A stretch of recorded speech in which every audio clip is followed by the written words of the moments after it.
성도 여러분 사랑합니다. 오늘 이 성경 말씀 사랑 외에는 빚을 지지 마라라는 겁니다. 이 살다 보면은 이 빚을 안 질 수가 없는데 어떤 사람은 자기는 생전 빚을 안 지고 산다라는 사람이 있어요. 참으로 교만한 사람이죠. 왜냐하면 이 살아오는 그 자체가 태어날 때부터 우리는 빚을 짓고 살죠. 최초로 빚을 짓는 것은 부모의 사랑에 빚을 짓고 삽니다. 우리가 사랑을 줄 수는 없는 상황이기 때문에 부모의 사랑을 받으면서 인생은 시작이 되는 거죠. 그러니 나는 평생 빚지고 안 살았다, 빚지고 못 산다는 자체가 말의 모순이죠. 태어날 때부터 우리는 부모에게 사랑의 빚을 짓고 살아가는 겁니다. 또 살아가면서 또 친구들에게도 빚을 짓게 되고 또 사회에 나와서는 동료들에게도 빚을 짓고 삽니다. 제가 지난 시간에 그런 말을 했죠. 세상에서 돈을 빚지는 것보다 말빚을 지지 마라 라는 말을 합니다. 우리가 제일 경계해야 될 게 말빚입니다. 말에 빚을 지는 것에 대해서 우리가 굉장히 가볍게 여기는 경우가 많아요. 말을 한번 했으면 그 말에 대한 책임을 지는 게 바로 말빚입니다. 이 말빚의 그 함량은 이 돈의 빚하고는 비교할 수가 없어요. 돈 빚은 정해져 있지 않습니까? 100만 원이든 1000만 원이 정해져 있지만 그 말빚은 무한대일 수가 있어요. 그래서 말빚을 짓지 말아라 라고 합니다. 근데 우리는 또 말에 돈이 들어가지 않다 보니까 말빚을 잘 짓고 있어요. 말빚을 좋게 얘기하면 립 서비스입니다. 그깟 돈 안 드는데 그거 얼마나 립 서비스 해줘봤자 괜찮겠나 하고 립 서비스를 남발하는 경우가 많아요. 그건 나쁘진 않다고 봅니다. 근데 립 서비스가 진심이 담아져 있어야 됩니다. 그러면 서비스가 되는 거예요. 근데 립 서비스가 진심이 담아 있지 않으면 그건 조롱백기 되지 않습니다. 그러니까 진심이 담아있는 립 서비스를 해야 되고 누군가의 약속을 했으면 그 말빚을 져야 되는 거죠. 제가 그 사람들한테 이렇게 살아오면서 조용조용 얘기하면은 상대가 내 말귀를 무시하더라고요. 지금 강하고 그냥 세게 어필을 하면은 저 사람이 화났구나 하고 내 말을 기울이는데 그게 좀 돌려서 얘기하면 더 못 알아듣고 직접적으로 얘기하는데 살살 얘기하면 그냥 지나가는 여담 정도로 알아요. 제가 20, 30대는 참 다혈질이어서 목소리도 크고 좀 좀 재수없다고 할까요? 눈빛도 좀 싸놨고 그래서 제가 이 눈빛 싸난 걸 가리기 위해서 안경을 쓰고 다녔었거든요. 그러면 좀 선해 보이니까 눈빛을 가리려고 안경을 쓰고 다니고 그랬었어요. 그런데 이렇게 강하게 얘기할 때는 이렇게 제 후배들이 저를 무서워했는데 조용조용 나지막히 얘기하면은 그냥 지나가는 말이나 하고 우습게 하고 흘려듣더라고요. 근데 성격적으로 지금 조용조용히 말하는 사람도 있잖아요. 강하게 목소리가 큰 사람도 있지만 조용조용 말하는 사람이 있어요. 우리 찬송가 부를 때도 그냥 모기 소리처럼 찬송가 부르는 사람이 있어요. 어떻게 보면 입만 뻥긋뻥긋 한다고 그럴까? 근데 또 어떤 분은 또 큰 소리로 이 박자를 무시하면서 가지고 그냥 큰 소리로 또 부르는 분이 또 있고요. 근데 이게 다 이 말에서 시작이 되는데 말이 중앙입니다. 말의 위험이에요. 말의 위험이 있어야 돼요. 성도 여러분, 제가 목회자잖아요. 그러니까 옛날처럼 이렇게 막 목소리 지르고 인상 쓰면서 말을 할 수가 없어요.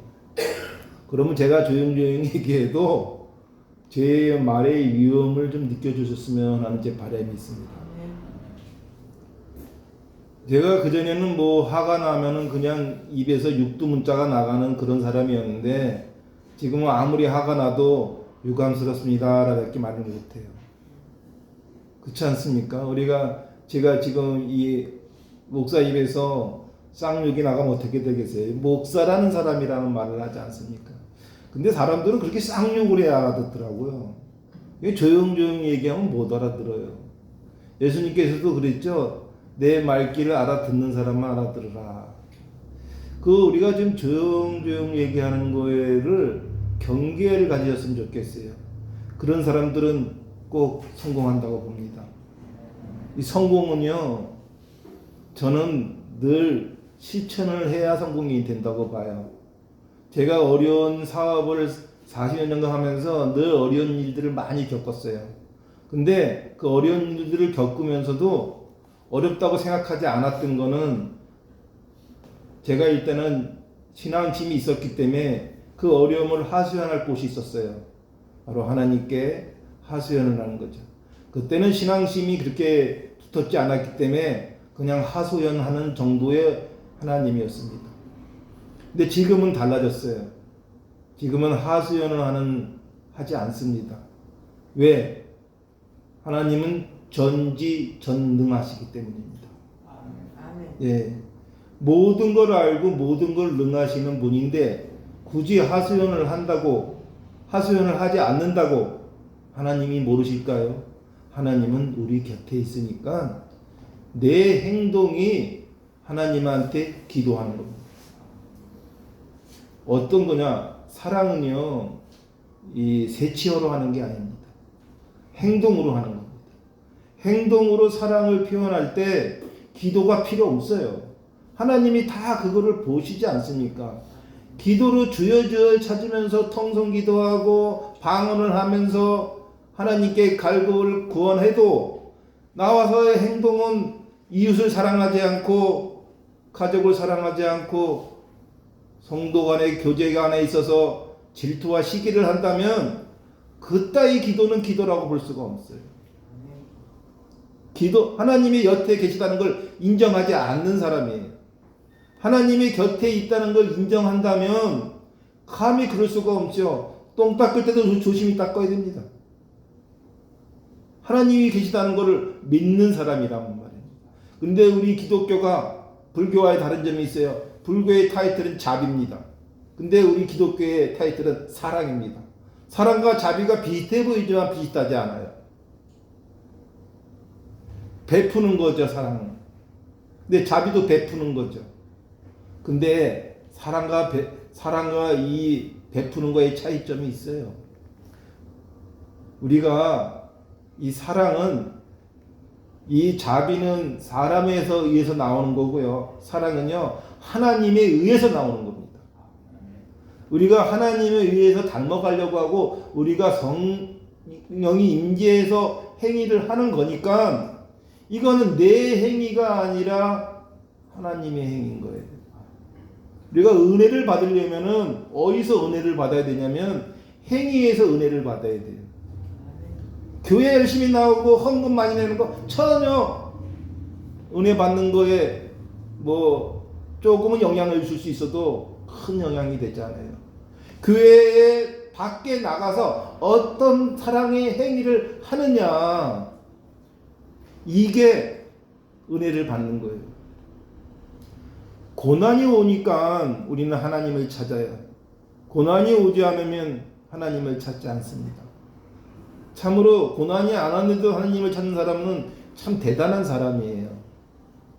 그런데 제가 살아보니까요, 이 하나님이 늘 내 곁에 있다는 것을 제가 신학을 공부하면서 절실히 느꼈어요. 그전에는 그냥 하나님은 내 어떠한 소원 수리를 해주는, 내 얘기를 들어주는, 그리고 나에게 희망 고문을 주시는 그런 분이라고 생각했습니다. 제가 20년의 선지교 생활을 그렇게 살았어요. 그냥 하나님께 기도하면 하나님이 내 얘기를 들어주니 일단은 마음이 벽 보고 얘기하는 것보다 나으니까 좋고요. 다음에 이 신앙생활을 하다 보니까 또 이 좋은 봉사 같은 걸 하게 되니까 마음에 좀 평화도 얻게 되고, 이렇게 좋은 일만 하다 보면은 하나님 천국으로 가겠구나. 근데 사실 저 천국 안 가봤거든요. 본 적도 없고. 근데 어느 목사님들이 이 천국을 본 것처럼 얘기를 하세요. 근데 천국을 볼 수 있을까요? 어떤 분은 그 하나님도 봤다는 분이 있어요. 하나님을 볼 수 있을까요? 근데 어떤 분도 예수님도 봤다는 분도 있어요. 예수님이 어떻게 생겼을까요? 노랑머리에 긴 머리에 곱슬머리에다가 노는 파란 눈에 그런 분일까요?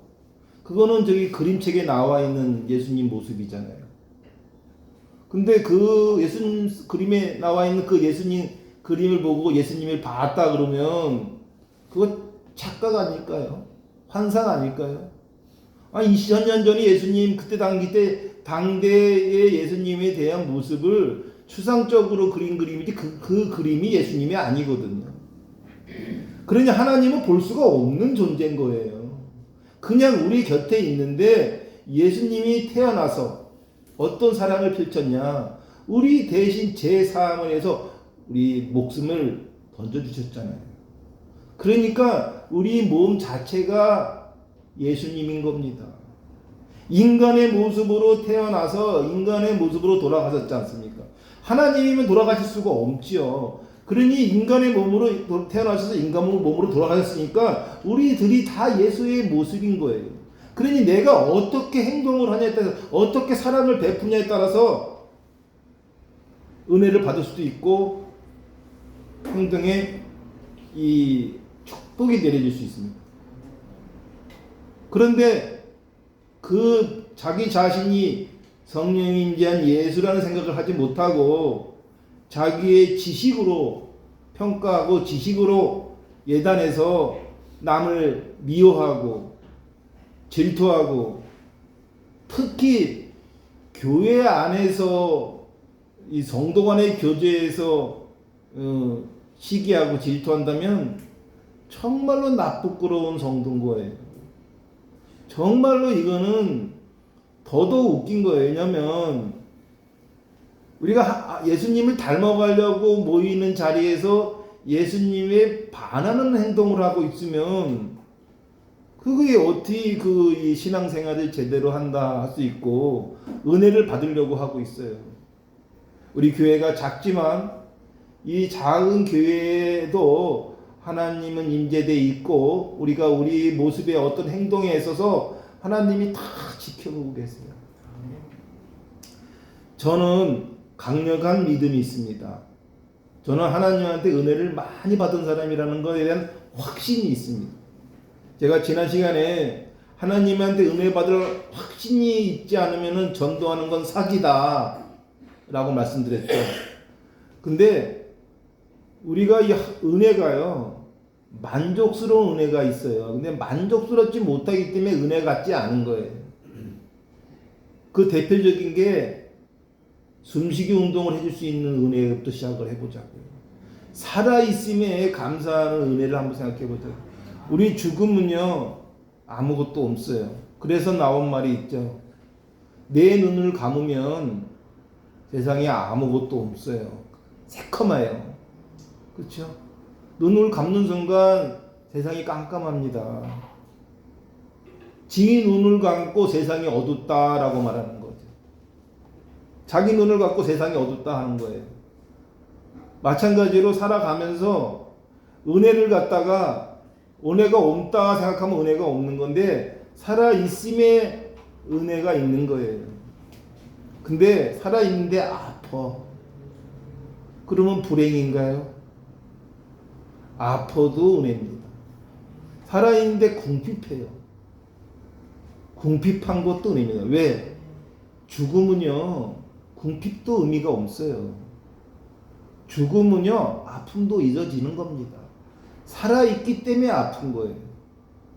우리가 그 전에 한때 유행했던 책이 있죠. 젊으니까 아프다라는 책이 유명한 책이 있었죠. 우리가 살아있으니까 아픈 거예요. 살아있으니까 괴로운 거예요. 이거를 먼저 생각을 해보십시오. 그러니 살아있음에 감사해야 된다라는 거를 어떻게 보면 이러죠. 이렇게 살아있을 바에 차라리 죽는 게 낫다라고 하지 않겠습니까?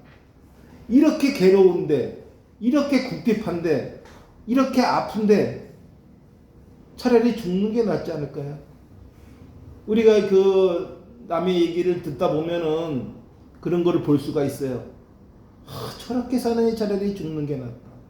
근데 저 사람은 왜 살까? 역지사지를 한번 생각해 볼 필요가 있어요. 아니 저렇게 아파하면서 난 저렇게 아프면 죽어. 난 저렇게 궁핍하게 살 바엔 차라리 헛개 물고 죽겠어. 이렇게 살잖아요. 근데 그 사람은 왜 그러한 궁핍함에도 살까? 그 사람의 입장이 안 돼봤잖아요. 근데 그 사람의 입장에 한번 대보십시오.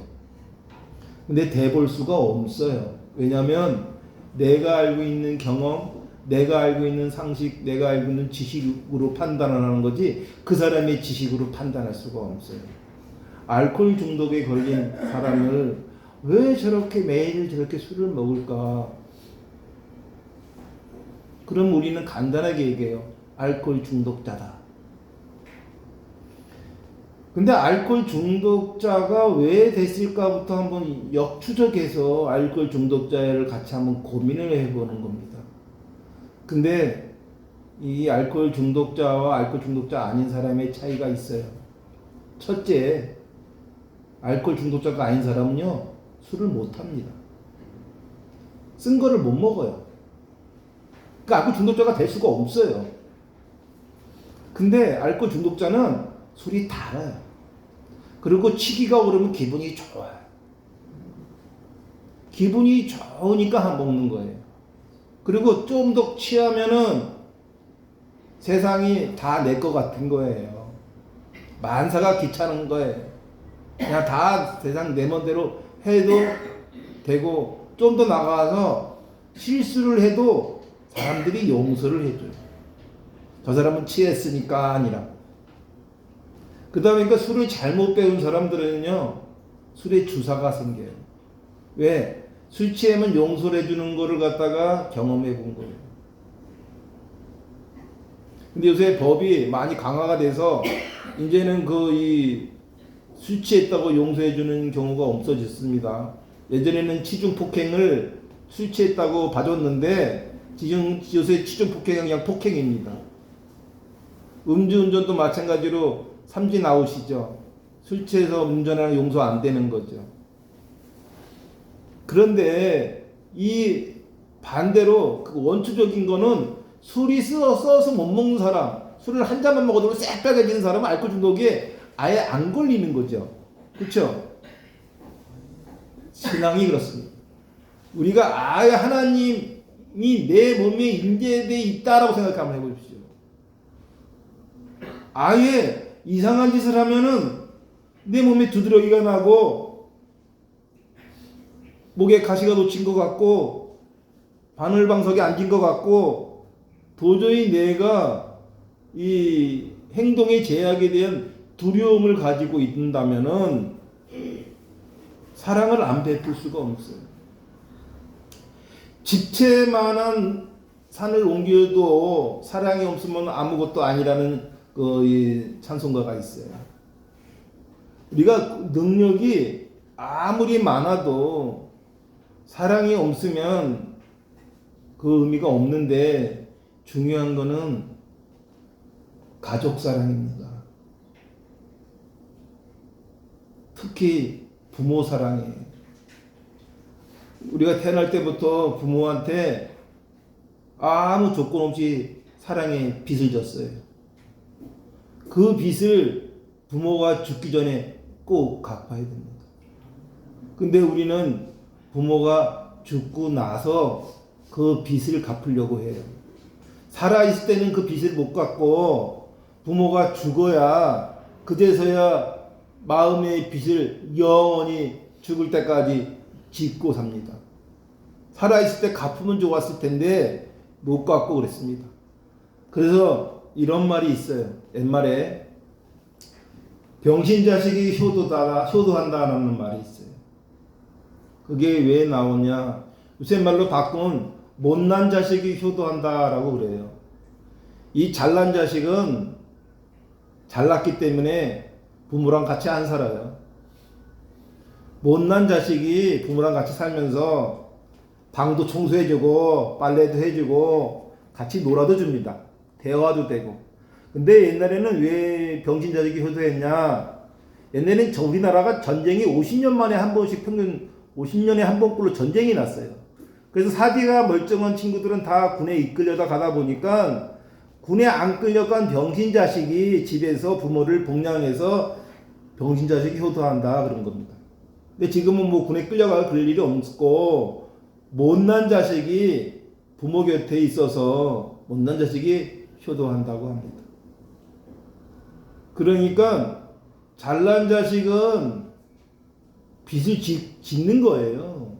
못난 자식이 오히려 빚을 안 지는 겁니다. 근데 우리가 잘난 자식한테 더 마음이 가나 못난 자식한테 더 마음이 갈까요? 못난 자식한테 마음이 가죠. 하나님이 그래요. 하나님이 우리의 못난 자식들한테 더 마음이 많이 갑니다. 근데 그 못난 자식이 하나님을 찾을 때 가능한 겁니다. 하나님을 찾지 않는데 어떻게 하나님이 그 못난 자식을 챙겨줄 수 있겠어요?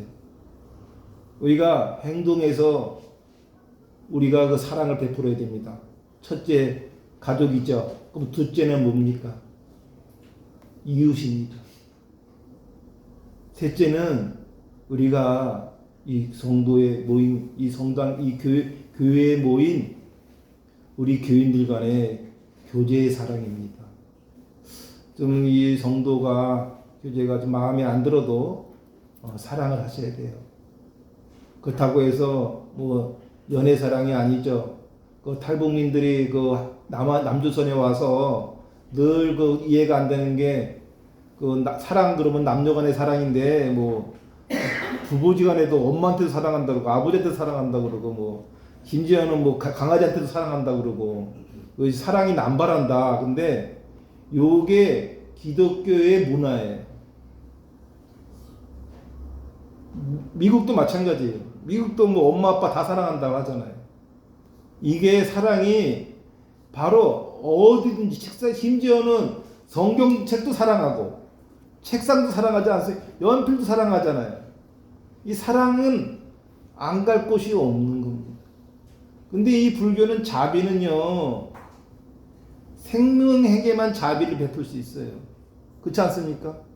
근데 우리 기독교 이 장로교의 사랑은 모든 것에 사랑을 줄 수가 있습니다. 제가 우리 교회에 오신 분이 저희 교회에 200년 된 성경책이 있는 거 아시죠? 200년 된 성경책이 있어요. 근데 우리가 정령이라는 말이 있어요. 정령. 어떤 물체에 영이 담아져 있는 걸 정령이라고 해요. 미신이라고 생각하시는 건데 사실은 미신이라 보지 마십시오. 왜? 아까 방금 말했어요. 사랑은 어느 곳인데 다 있다고 했지 않습니까? 우리가 도자기를 사랑하면 사랑하는 만큼 우리가 물도 마찬가지예요. 물도 사랑한다 하는 그 물의 음파와 사랑 소리를 안 들은 물의 음파가 다르다고 하지 않습니까? 그러니 이 사랑이란 그 말 자체가 바로 사랑인 거예요. 어디든지 다 음파적으로 퍼지게 되어 있습니다. 그러니까 사랑하고 귀하게 여기는 건 귀한 존재를 받는 거고 귀하지 않게 존재를 받으면 귀하지 않은 거예요. 저희가 이 성령의 은사의 치유사 같은 것도 난 그렇게 봐요. 이 손에서 저 사람을 낫게 해주고 싶은 이 영이 심어지는 거라 생각해요. 그게 얼마나 강력하냐에 따라서 안수, 치유가 난 저는 된다고 봅니다. 근데 이 치유가 삼위일체가 돼야 돼요. 이 시술하는 사람이 저 사람이 낫기를 간절하게 하는 기도의 영과 저 사람이 내 병을 고쳐줄 거라는 강력한 영과 그리고 그거를 지켜보는 것을 보고 있는 하나님입니다. 이게 이루어져야 아무것도 아닌데도 일어나는 역사가 이루어집니다. 안질뱅이가 일어나고 장님이 눈을 뜨고 그 우리 성경책에 예수님이 했죠. 그런 거는 그 정도가 돼야 됩니다. 근데 우리 예수님 같은 분이 없어요. 근데 인간인 중에 예수님 흉내를 내는 이단들이 있습니다. 거기까지는 못 가더라도 어느 정도 이 암 정도 치유되는 역사는 많이 이루어졌어요. 저희 사촌 누님도 유명한 전도사인데 그분도 안수 치유로 이 암을 치유해서 유명하신 분이에요. 가능합니다. 그만큼 이 삼위일체가 돼야 되는 거죠. 우리가 사랑을 갖다가 이 은사가 그 사랑이기 때문에 그러한 강렬함이 있어야 돼요. 강렬함이 엄시하면 그 이루어지는 게 쉽지가 않습니다. 제가 어저께 다리가 너무 아파서 잠을 못 자고 있다가 이런 생각을 했어요. 다리가 이렇게 아픈 게 혹시 내가 두 발을 지팡이를 버릴 수 있게끔 해주려고 아닌가 라고 한번 생각을 해봤어요.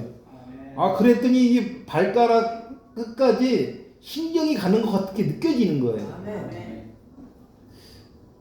이 발끝에 발가락을 움직이고 싶은 마음이 막 생기는 거예요. 물론 안 움직여요.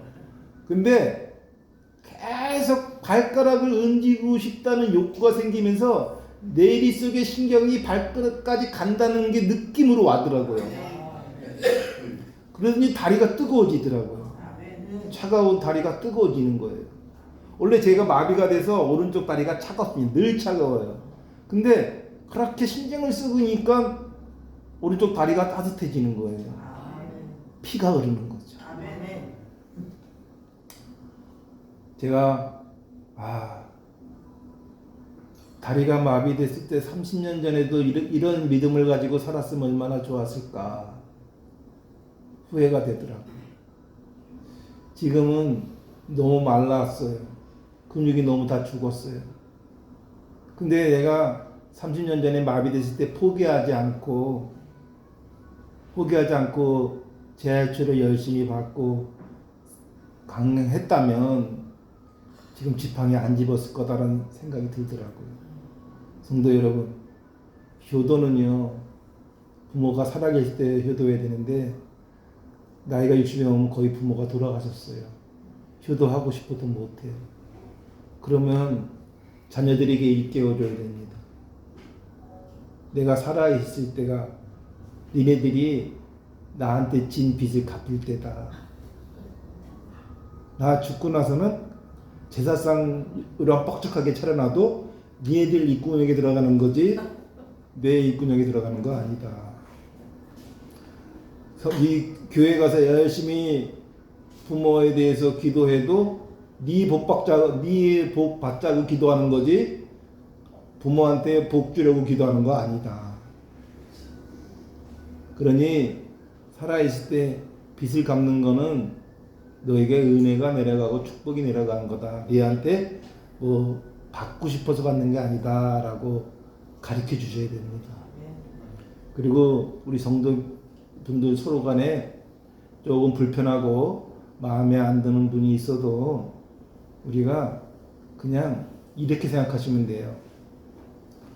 맞춰 사는 건 힘든 거예요. 그냥 다름을 인정하고 사시면 됩니다.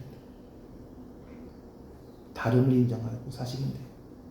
굳이 내 기준의 상대를 맞추려고도 하지 마십시오. 그러면 편한 겁니다. 내가 옳다고 볼 수 없어요.